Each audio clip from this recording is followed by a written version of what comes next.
Hello everybody, welcome to the first Concussion Be Gone YouTube video, and what I want to share with you guys today is my concussion story, because I think there is something so powerful in sharing where you come from and how you were able to overcome it. Because I know for me, when I was recovering from my brain injury, finding stories about people who had made tremendous strides in recovery was very scarce. And so it made me believe that recovering from a brain injury was not possible. And so I hope that by sharing my story, that it will encourage you to continue fighting and to continue to give this battle all you've got, because recovering is possible. Of course, all brains are different, but it is possible to recover from a brain injury. And so without further ado, let's go ahead and get started, and I'll go ahead and share my struggles, what happened to me, and how I was able to overcome it. In January 2018, I received my first brain injury, and it really just changed my whole world.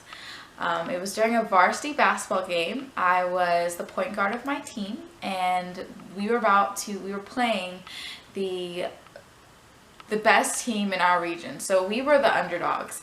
And I remember being super focused that night and wanting to do the very best that I could.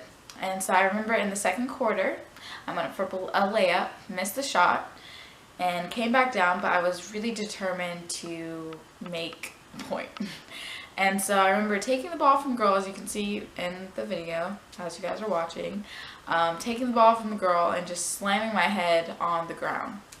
And I remember immediately coming to tears and holding my head, and after a while I was just like, oh my gosh, I'm on the ground, I'm crying. I remember having that thought and being more in shock that I was, injured than the fact that I was painfully in a lot of pain. So the trainers come over, they take me to the back, they have me say the months of the year backwards, count and say, remember numbers, all these things. And I just remember that with each task that they did, it would cause a lot of pain in the area that I hit my head right here and right up in the left corner of my head, where I'm guessing my brain went back and then slammed against my skull up here, in those parts where the injury had occurred. And it wasn't immense pain, it was just like, ooh, that's painful kind of pain.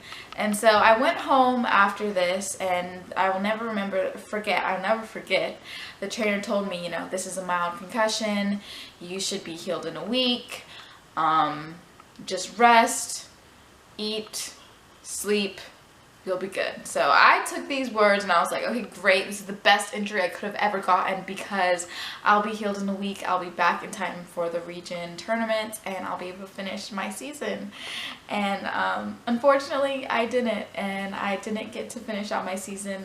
Unfortunately, that was the way that ended my basketball career. And but I made it through, and that's what's most important. So anyways, I go home, I rest, I wake up the next morning, no symptoms. The next day, no symptoms.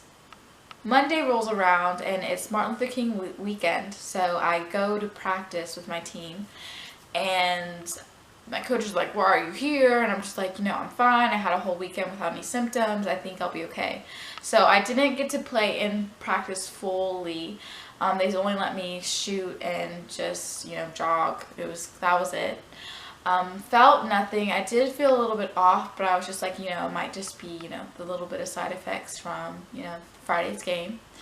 But I didn't think it was a big thing. I thought, this whole concussion thing is a fluke. It's not even severe. I don't have a concussion. I'm fine. He said it was mild. I'm not even, really concussed. So I thought everything was fine. So I go to school. I go home, sleep, whatever. Next morning is school. And I have calculus first period. And if you know anything about brain injuries, then you know that your brain does not like solving problems when it's injured. And so I go into class, I sit at my desk, I look at the board, and my teacher has the warm-up problems. And I did not even try to solve this problem. I just look at the board for a faint second, and it's like a bomb explodes in the back of my head. And I'm just like, oh my gosh, like what the heck? And the more I just like look, I'm not even trying to solve the problems. It just gets worse. Like the bombs are going off in my head, like literally.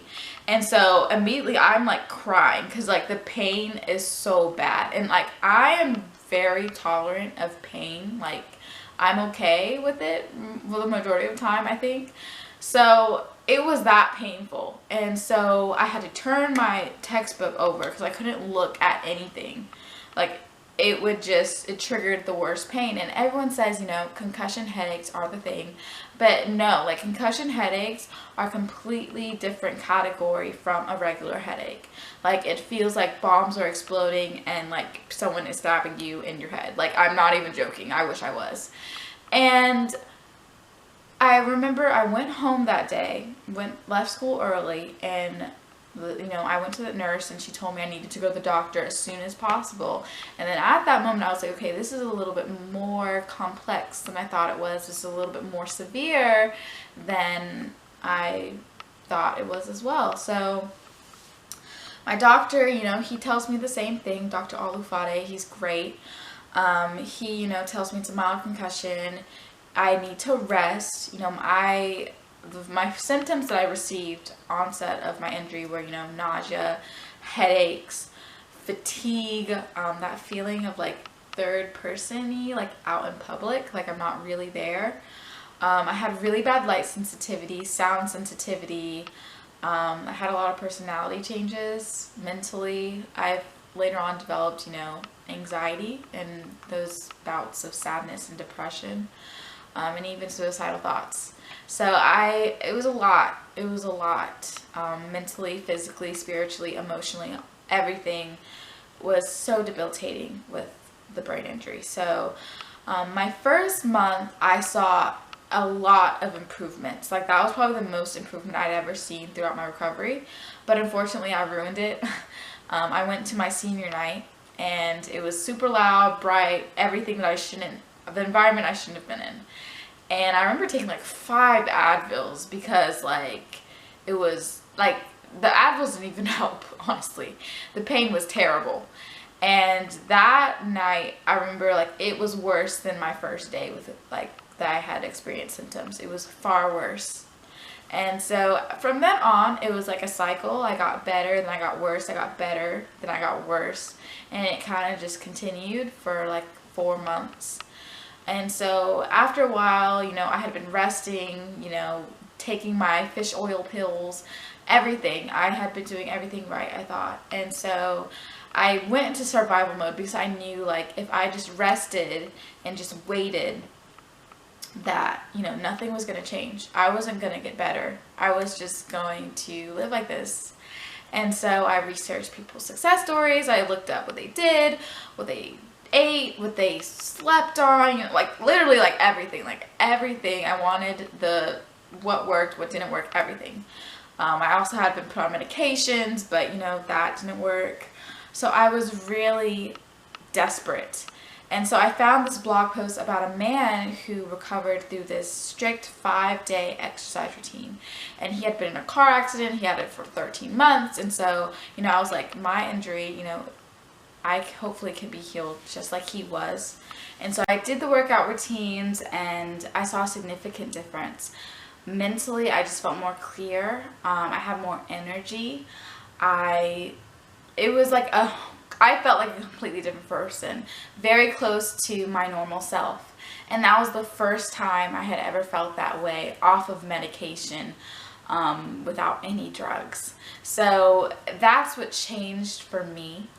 And then from there, it was just, you know, acclimating myself back into normal life, you know, testing my limits, you know, going to places that are bright and loud and just slowly becoming more and more acclimated and familiarized with those environments. And over time, I started to be more comfortable, and I could go, and because I know I started the summer not being able to work at all, and I just slowly was able to take on a whole shift, which was a huge victory for me. So it's just about slowly doing things to become more acclimated and familiar with the normal environment. And so 8 months later, here I am today. 8 months later, August, that was when I remember having my last concussion headache. I remember it was weird because I was like, one day, you know, everything, I realized it had been like 2 days since I had a headache, and then eventually I was like, oh wow, it's been a week since I've had a headache, and then it just stopped. So if anything, if you take anything from this video, recovering is possible, healing is possible, healing to the point that you don't even realize that your symptoms are there is possible. Just don't give up. Continue to research, continue to talk to people, continue to build a network of people who support you.